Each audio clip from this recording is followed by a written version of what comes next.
Welcome to Meet Your Legislators. I'm Mark Hill, your moderator for our program. Before we begin, I would like to take a moment and thank Vincennes University for their commitment to this program. They are a valuable partner in our community. Joining us for our program today is State Senator Daryl Schmitt from District 48.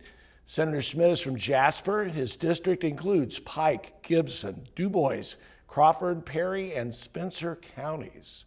Senator Schmitt, welcome to our show. I know you're new to the legislature and you had replaced current Congressman Mark Messmer. You were appointed originally, but then you ran for the office at this most recent election, correct? Yes, well, I was actually, when Mark resigned this summer, and I guess start out, thank you for having me here. Welcome. I'm excited to be back here. I used to run around on this campus back in the 80s. Right. I graduated from BU in 86. But no, Mark resigned early last year, so Correct. I was elected. There was 4 people that filed for his seat, and I was elected by caucus last September. Gotcha. So, since you are new to the Senate now, a couple important things to mention. You're the only full-time farmer in the Senate, as I understand. Yes. So you come from 5 generations of farming in your family? Yes, exactly. Yeah. And then you were also a former DuBois County councilman, is that correct? Yes, sir. Did that for 2 years prior. No, excited to represent the people of Southern Indiana here, and I can provide a little bit different perspective than others, but I just want to advocate for everybody here.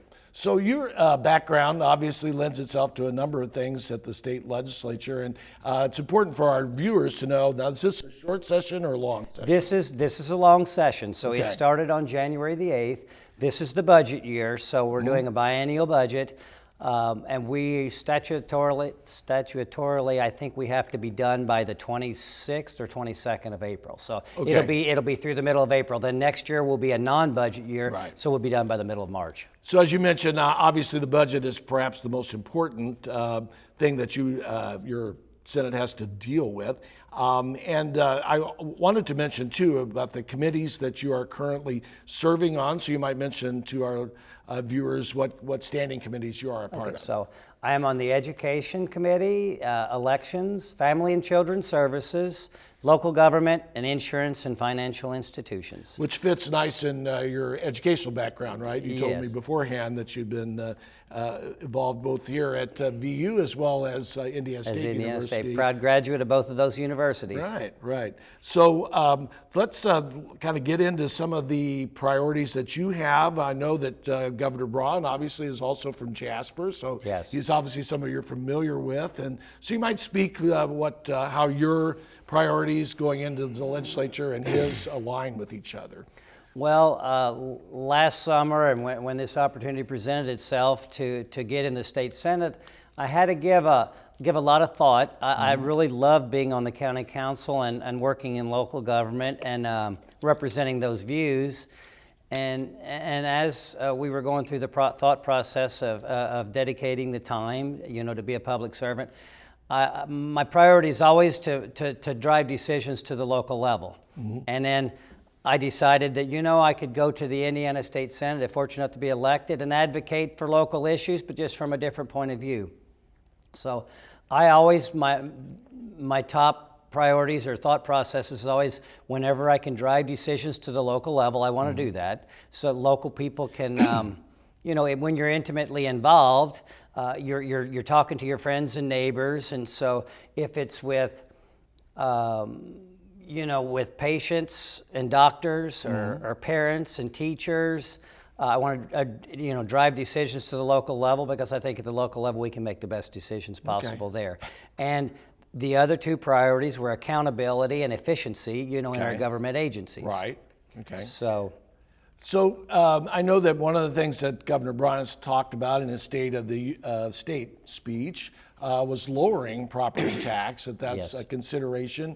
And you're having been a county council person and myself being a city council person for a long time here in Vincennes, we recognize how much property tax and any taxation at the state level affects us at the local level.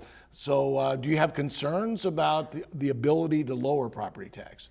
Well, yeah, absolutely. This is a big ask. Now, Senate Bill 1, which is a concern, or I guess that's the priority number one Right. in the Senate, which is basically it was a starting point. Those were Governor Braun's ideas and thoughts, and we've talked, and he'll say it publicly. You know, that's a starting point. That's where we want to end up. You know, will that happen the first year?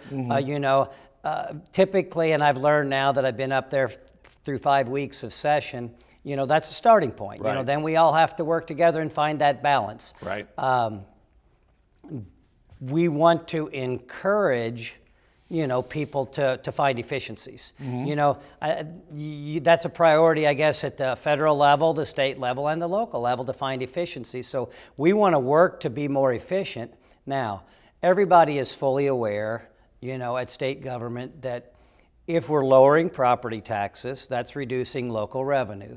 So we're not going, there aren't going to be any decisions made that are going to handicap people at the local level. Now, one of the possibilities is if we lower property taxes, and homeowners, elderly that are on fixed incomes, they're struggling. Right. You know, we need to give them some property tax relief. Now, if we do that, that's lowering revenues of the local governments. You know, there's a lot of local income tax, lit tax, you'll hear the term that's used. We will, you know, there will be an opportunity for the local governments to utilize that now, okay? Ultimately, the goal, in my opinion, would be, you know, if we lower property taxes by a factor of 10 and then the goal would be to try to find efficiencies at the local level. Well, maybe lit taxes might have to be raised some, but we want lit taxes to be raised less than the property taxes are lowered. So we need to try to encourage people to look for the efficiencies, but utilize the lit tax to find that balance. And I actually like the idea, if you go back to what I said earlier about driving decisions to the local level, because I think the people at the local level, you're more accessible. Sure. You intimately understand the details. So I think we'll find that balance as we move forward. Right now, these are all starting points in the process. Right. Things will look different and it'll become clear. Actually, this is kind of a nice time. I know a lot of the Senate Bill 1 priorities will be announced Monday and Tuesday of next week. So there'll be a lot more clarity here within the next week. The way the session works, if people are at home or unaware, right now there are bills in the Senate side that are going through, coming out of committees, then going to the floor, and if they make it through second reading and third reading, then the Senate, they're passed out of the Senate. So now at the end of next week, the bills will flip. Go across. The Senate bills that we approved will go to the House of Representatives. The House of Representative bills will come to the Senate. Then we'll redo those and review the process again. Then if there's agreement out of both houses, then they go to the governor for his signature. So there's a lot of sausage to be made in the process yet. That's an excellent term. And, you know, when I sit here reflecting the fact that you've only been there for 5 weeks and you have until mid-April or late April to kind of make, that's a lot of decisions, a lot of things to process in that short period of time. So let me ask you real quickly about, because I know that you are on the Family and Children's Services Committee, and that Medicaid, containing Medicaid costs is really important because the state obviously had to deal over the last couple of years with some considerable amount of Medicaid dollars that were unanticipated as far as the budget, and so you're still dealing with that now. Absolutely. At one point last year, the projections were going to be to $1 billion with a B shortfall. I don't exactly know where it shook out. At one point in time in December, it was going to be more like 450 to 500 million, which is still a tremendous lot of money. But significantly less than anticipated. You know, there are, Senate Bill 2, which is, there's not a lot of clarity yet on that. That's still a work in progress. But there's a lot of things being done there to try to eliminate fraud and increase efficiencies. But another challenge with that is Medicaid. Those expenses are going up. That ties right into healthcare costs and all those things. But one of the other things that most people don't know there is a significant reduction of federal dollars that, you know, the federal government picks up a portion of Medicaid and the state does. So it's a combination. There were a lot of COVID dollars, if for lack of a better term, money that was being used to supplement Medicaid coming from the federal government. So those dollars are reducing. So actually, besides the besides some of the shortfalls that we had, we also as a state are going to have to pick up a bigger share of that burden to be able to fund those, to still fund those. Those are all excellent points. Let me switch real quickly to the other major area of focus for both yourself and Governor Braun with education, because more than half of the Indiana budget is devoted towards education, so that's particularly important. You and I spoke before the show today about teacher compensation and Senate Bill 146, so you might mention to our viewers about the thinking about how we can raise teacher salaries without it having a negative effect on the budget. No, absolutely. I'm actually one of the sponsors on Senate Bill 146, being on the Education Committee. It's exciting. There's a lot of times, and it is definitely a priority. Right now, currently, teachers, the minimum teacher, the salary for a starting teacher is $45,000. That's going to be raised to $45,000 as currently written. Obviously, it's got to go to the House yet, but the way it's standing right now, Senate Bill 146 that got approved in the House, we'll raise teacher minimums to $45,000, and then also people talk about property taxes, and your property taxes that go to the schools, those are to fund facilities. Okay, so then the state has tuition support. That's the state portion that helps support the schools. That funds the salaries as a big portion of that function. So the state tuition support dollars fund that. Right now, it is 62% is the guideline. Has to be a 62% minimum of those state tuition support dollars are for teachers. That minimum is going to be raised to 65%. Okay. So that will do that. And I want to share while we're on education, some exciting news. The National Assessment of Educational Progress. It's the only. It's the only.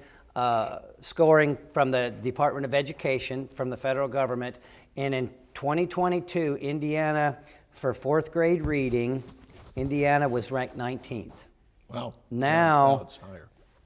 Yeah, a lot of work to do. Okay, now that was the last time it was done in 2022. Fourth graders were ranked 19th. Now in 2024, Indiana's ranked 6th.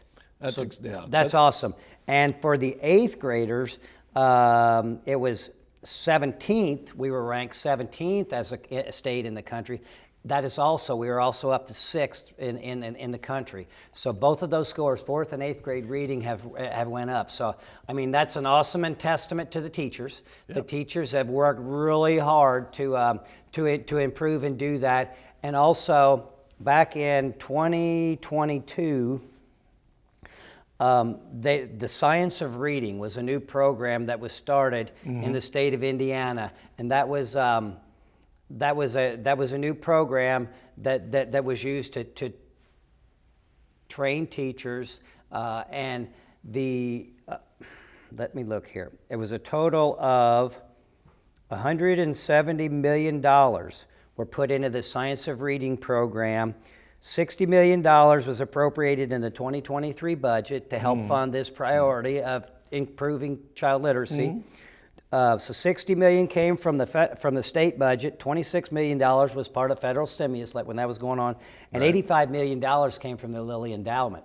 So there was $170 million that was added to that to help improve using the Science of Reading that came out of the legislature. So it was a combination of everyone working together. The teachers did a great job implementing, and we're seeing the results. Well, coming from a family of educators myself, it's very important, those statistics that you mentioned and the improvement. Also working with United Way, we sponsor a lot of educational programs locally, so that's exciting news to hear. We're going to go to a couple of questions from our viewers. Okay. The first question that we have is from Dr. Alan Stewart, who's the head of our Knox County Health Department, and he says, will full funding of Health First Indiana for public health activity be maintained in the coming budget? That was is his question. And that's a good question. We're early in the process. I am not 100% sure. I believe there was $150 million appropriated. The budget, I think, currently states 100. Okay. So that would be a 30% decrease, which was obviously concerning. I was actually talking to the director of the health department in Du Bois County this morning. I was at that meeting before here, and he was sharing those exact concerns. That story's not written yet. Okay. I hate to speculate because I'm not on the health committee, but I believe that that's such a priority that we placed in it. I think that would be a starting point, in my opinion. Okay. It'll become clearer in the next upcoming weeks, but I would hope that we continue to fund that and not make that drastic of a cut. So, but that's a starting point. So, yet to be determined. Okay. Thank you. So I have another question here from a person connected to the university, Gary Johns, who says that you are a sponsor of Senate Bill 5, which seeks to allow a state agency to use artificial intelligence software to prepare information and projections for the state budget. And he mentions that AI, is under a certain amount of scrutiny and concerns, and wonders about your thoughts about how we turn something over to an automated process and what benefit we'll get from that. Yes. Well, we're not exactly turning everything over, to the process. Those are all tools that we're going to try to use to increase. SB 5 is a fiscal bill. We're looking at any contracts that the state's getting involved in that are over $500,000 have to be individually looked at and scrutinized, trying to come up with savings through efficiencies. So we're going the artificial intelligence AI is another tool that we're going to use to try to gather data, to do statistical analysis to create efficiencies. But we're not just going to turn it over and let AI make the final decisions on that. Another tool in the toolbox. Okay, very good. I had several questions here from our local superintendent, Greg Parsley, who's the superintendent of the Vincennes Community School Corporation. And actually, you've addressed a number of those things, particularly with the salary increase that you mentioned. So I'll go to a third question that he has. And one of his other questions was about consideration for the needs for school safety in the way of funding, because so much of the budgets locally have to be driven towards salaries, as we know. Here in Vincennes, I know they recently increased their public safety by having a police force at the school. So the Vincennes School Corporation has its own police department, which is actually a benefit to the Vincennes Police Department as well. So his question is, will there be funding for those kind of considerations in the educational bills? I don't know if there are going to be any in the educational bills. Those fiscal that'll probably be going through tax and fiscal and appropriations. I'm not sure, but I do know that it's a priority of Governor Braun's and it's a priority of the legislature. Public safety. We have to maintain that. Okay.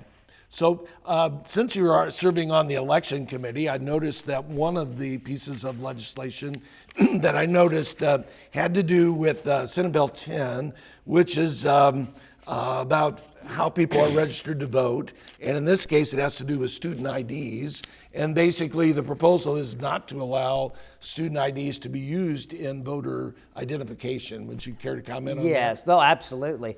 Might be controversial setting on Vincennes University's campus a little bit, but it's not really controversial. The idea is that student IDs were probably never intended to be actually an official form of voter registration. All it's saying is that you have to have a state-issued ID, whether it's from BMV. We want everybody. It's not to try to discourage people from voting. It's just for voter integrity. We want everybody that's an Indiana resident to be able to vote. Right. If they're living any other part of the state and working, but I would hope that we encourage people that are living in other states that to be voting in their states. So it's just making sure that we have Indiana residents voting in Indiana elections. And another part of that is cleaning up the voter rolls. You know, Okay. if people haven't voted, also part of that bill, if people haven't voted long term, we're trying to get your grandmother or my grandmother, if they've been dead for a significant years, get those people off. Off So the rolls. there's ways in that are going to clean up the voter rolls, just to make sure, you know, that we have safe and viable elections. Okay. So you might mention, I know we spoke before we got on the air today about some legislation that, you know, you're keenly interested in. Would you care to comment on other pieces of legislation we haven't spoken about so far? Yes, there's a number of topics. One is Senate Bill 111. That is a topic that's near and dear to a lot of people's heart. It's concerning living organ donors. Okay. There was a lot of concern that, for instance, you wanted to donate a kidney to friend, family member, or whatever. Well, then there's a lot of concern that you might be hesitant to do that if you could adversely be affected by your insurance or insurance premiums or lose eligibility, because the data shows that one kidney you're perfectly healthy Right. to live. So what this does is clear this up, that you know that no one will be discriminated against by insurance companies or anyone if you are you're willing to give the gift of life to someone else. And the fiscal impact, at first you don't want to shift burdens and things like that. So as I look through the process, and there really is not a fiscal impact to the insurance companies, it was insignificant. So what's the right thing to do then? You want to encourage someone to give the gift of life, and as a society, we need to figure out how to help each other and work work together better. So that's one of the bills that was near and dear that came out of the Senate that's going over to the House. What else do you have? Okay, there are SB 11, which that concerns minor access to social media. Oh, I saw that. Yes. Okay, there's a lot of ways. There's a lot of ways to get around things, right? Right. You know, our kids are a lot more tech savvy than we are. Right. But what all the bill basically says is, if you're 16 or under, you need to have parent permission. Your parents need to give you permission to access, a lot of the social media apps. And how do you enforce something like that's that? going to be that's the tricky part.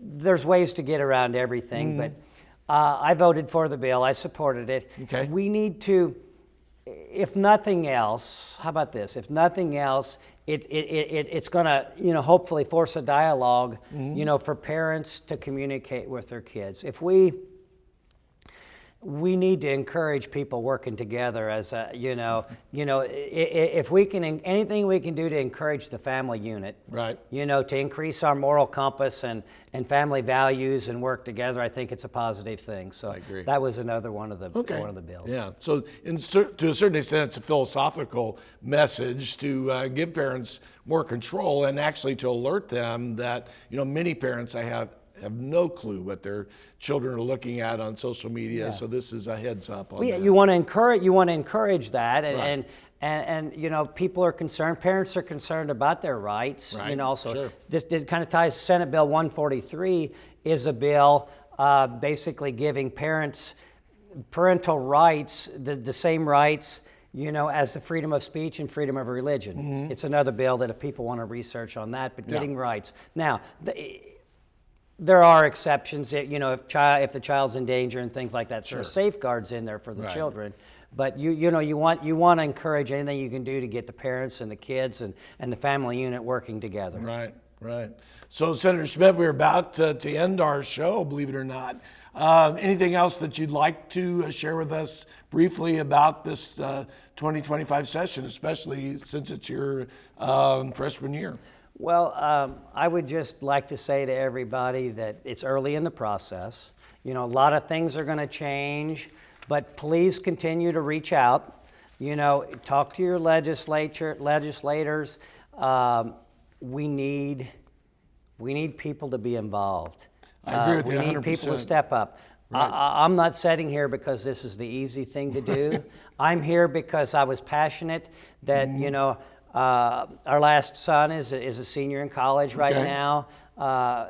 My wife and I, we decided that, it was time to put up or shut up, and I didn't want to shut up. And we need people to be involved, Right. and to try to step up and make a difference. I encourage everyone to get involved in whatever level you feel comfortable Sure. doing. Everybody's level is 100% different. I just want to, I want to encourage people to get involved, to reach out, whatever they do. So as we close, could you please share with folks how they can contact you? Okay, a couple ways to contact me at the State House, 1-800-382-9467, or if anybody emails, Senator.Schmitt at IGA, which is Indiana General Assembly, Yep.